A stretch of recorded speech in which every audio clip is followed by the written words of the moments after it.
Mayan mythology was a belief system that reflected the religious traditions of the Mayan civilization located in southern Mexico and Central America.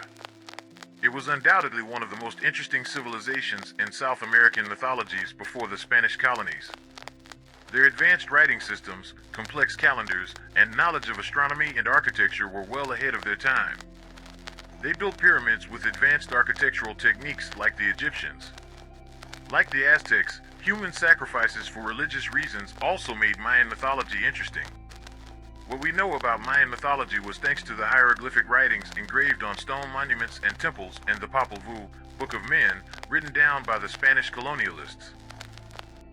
Popol Vuh's creation epic explains that before the earth was created, the world consisted of a vast, calm sea and the sky. Not a single person was around yet. There was no animal, no bird, no fish, crab, tree, rock, hole, valley, plain, or forest. There was only the sky. The land had not yet emerged from the waters. There was nothing under the sky but the calm sea. Everything was still, motionless, not even a leaf was moving. Everything was under control, lying motionless under the sky. Cucumats, a feathered snake covered with bright green and blue feathers, was swimming writhingly in the sea. The heart of the sky, also known as hurricane, appears in the sky as three types of lightning. In the middle of this magnificent desolation, Cucumats and the heart of heaven begin to chat. They talk about creation, the first dawn, and humans. As a result of these conversations, the mountains and the earth begin to rise from the sea, and the barren plains on the earth are covered with cypress and pine forests. Creators create birds, deers, jaguars, snakes, and animals living in mountainous and forest areas so that they can dominate the earth they have newly created. And they ask them to pray and give thanks to their creator, but they do not know how to speak. They only sang, they only bellowed, they only howled. It was not clear what language they spoke. Each of them made a different sound. Since animals cannot speak properly, they cannot worship the gods, so the gods give up letting them dominate the earth. Instead, they order animals to live in the forests and mountains, to be the prey that will feed the people who will properly worship the gods. The gods try to create man a second time, after failing at the first one. This time, they create him from clay. This new race can talk, but what it says cannot be understood, and it is weak and weak. His body soon begins to crumble and disintegrate. When the gods realized that this new creature could not survive for long, they destroyed the model they made from clay and set out to create a new human race.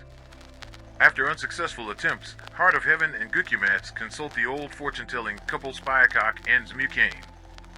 Fortune-tellers begin their fortune-telling by using ears of corn and coral seeds while counting the days of the sacred calendar out loud. Finally, they prophesy that humans will be made of wood. Thereupon the Creator said, "So be it," they say, and the earth is instantly filled with the human race created from wood. Men were created from wood, women were created from bushes. Although these beings looked, spoke, and reproduced like humans, they had expressionless faces, dry skin, and bloodless bodies. Wooden people have no souls or understanding, and they neither revere nor worship their creators. That's why the gods believe that the wooden people must be destroyed and send a flood on these people. A sticky sap rains down on them from the sky, and terrible demons carve their bodies and slice them into slices. Even the pottery they use and the animals they feed rebel against them. Large and small animals raided their homes.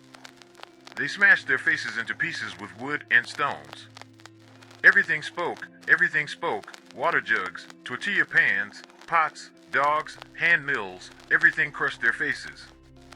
The wooden people escape desperately, but there is no place they can take shelter anymore. They are caught and slaughtered wherever they are seen.